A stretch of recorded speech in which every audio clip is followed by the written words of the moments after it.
বেলাল, এটা কেমন জুলুম, কতদিন হলো তোমার কণ্ঠের আজান শুনি না। বেলাল রে, তোর কি মন চায় না আমি নবীর জিয়ারতে আসতে?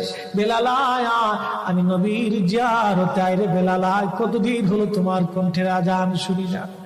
স্বপ্ন যখন নবীজি দেখাইছে, এ মুসলমান, হযরত বেলাল সুদূর সিরিয়ার দামেস্ক থেকে পাগলের মতো দৌড়াইলেন, পাগলের মতো ছুটে আসলেন। যখন মদিনাতে আসলেন তখন তাহাজ্জুদের সময় চলতেছিল।